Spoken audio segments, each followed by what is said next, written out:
तो पिछले 21वीं सदी में 25 साल में 11 साल 15 साल भाजपा ने राज किया और 10 साल यूपीए ने।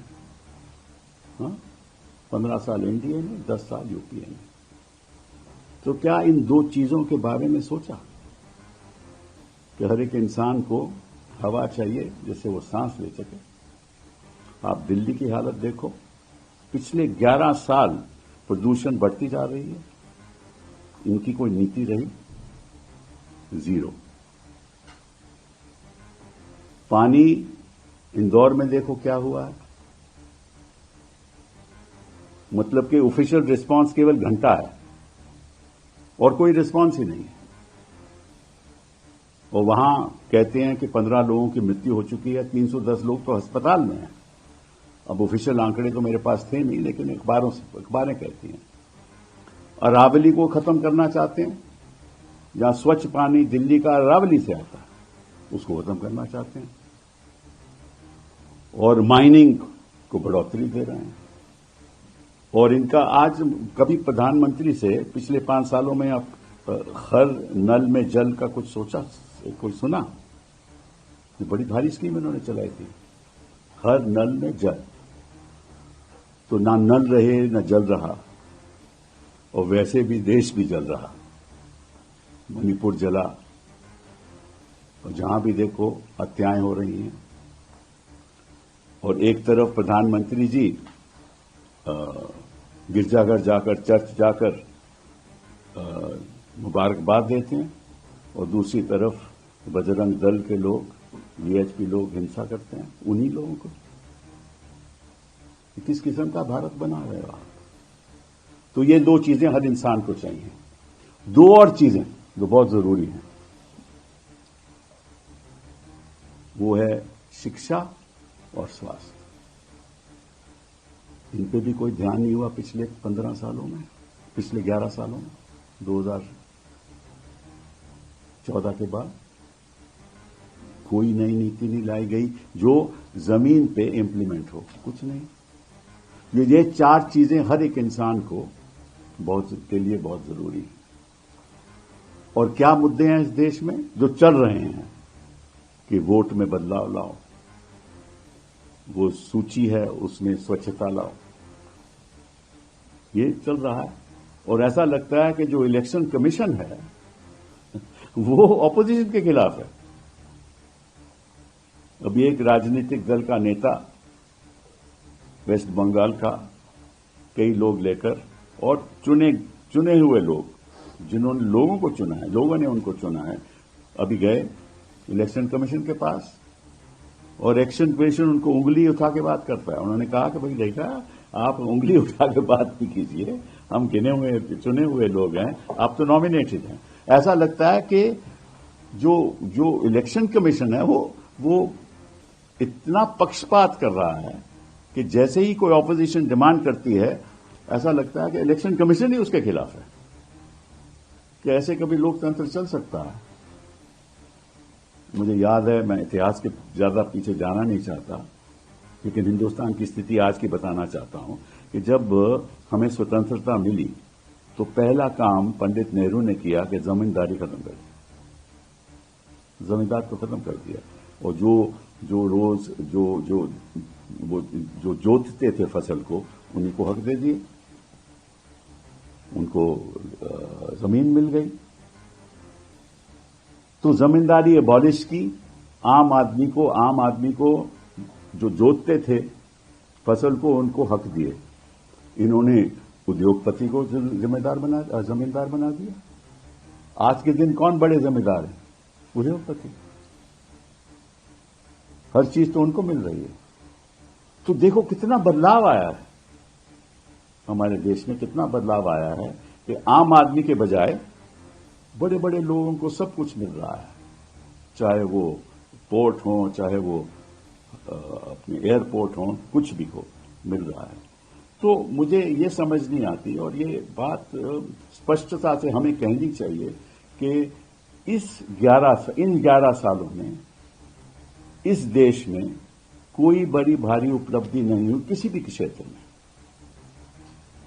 अब जीएसटी को देख लीजिए, जीएसटी में कितने सालों के बाद बदलाव आया। अब इन्होंने रेट कर दिए 18% और 5%, पहले कई मल्टीपल रेट थे। और अरविंद सुब्रमण्यन इनको कहते रहे कि बाप ये मत कीजिए, अरुण जेटली को कहते रहे, उन्होंने नहीं माना, और कांग्रेस पार्टी भी कहती रही। और आज जीएसटी उन्होंने अभी इसी साल चेंज किया। तो हर चीज इनको प्रोपेगेंडा के तौर पे ये करते हैं, और फिर कहते हैं बड़ी हमारी उपलब्धि है कि हमने देखो ये गिफ्ट दिया है, जीएसटी का गिफ्ट दिया है देश को। उसे हुआ क्या है कि जो उनकी जो पैसा आता है जीएसटी के द्वारा सालाना, वो कमती हो गया। 2 लाख करोड़ पहले आता था, 1,70,000 करोड़ रह गया, और प्रदेशों के पास पैसा नहीं है। और इन्होंने गांधी जी के साथ क्या किया, एक तरीके से मनरेगा में गांधी का नाम हटाना एक किस्म की गांधी की हत्या है। मैं जब पार्लियामेंट में कुछ सालों पहले मैंने भाषण दिया था कि कोई भी भाजपा से उठ के ये कह दे कि सबसे बड़ा आतंकवादी गोडसे है, किसी की हिम्मत नहीं हुई, और इसीलिए आरएसएस को बैन किया गया, वही सरदार पटेल ने। और 2 साल जब बैन हुआ तो इन्होंने चिट्ठी लिखी सरदार पटेल को, और हम वादा करते हैं कि आइंदा हम राजनीति में कोई हिस्सा नहीं लेंगे, हम केवल सामाजिक काम करेंगे। तो उनका सामाजिक काम आप देख लो, हर यूनिवर्सिटी में घुसे हुए हैं, हर इंस्टीट्यूशन में घुसे हुए हैं, गवर्नरशिप में घुसे हुए हैं। कोई संस्था हो तो पहला ये होता है कि भाई ये आरएसएस के प्रति है या नहीं, उनका आदमी है या नहीं। कहां वो आरएसएस और कहां आज की आरएसएस। और विदेश नीति में देख लो, हम आज आइसोलेटेड, हमारी कितनी इज्जत होती थी। पंडित नेहरू जहां भी जाते थे इतनी इज्जत होती थी उनकी, एक विश्व के वो वाकई में विश्व गुरु थे। अब अपने आप को आप विश्व गुरु कह दो तो इसका मतलब ये नहीं कि आप विश्व गुरु बन जाते हो। दूसरे लोगों को ये पहचानना चाहिए कि वाकई में आप विश्व गुरु हो। उस समय पहचानते थे पंडित नेहरू को, आज हम अपने घर में ही ढिंडोरा पीट रहे हैं कि हम तो विश्व गुरु हैं, कोई बात आपकी मानता नहीं है। और जिस किस्म की आप विदेश नीति करते हो उसका नतीजा हम देख रहे हैं।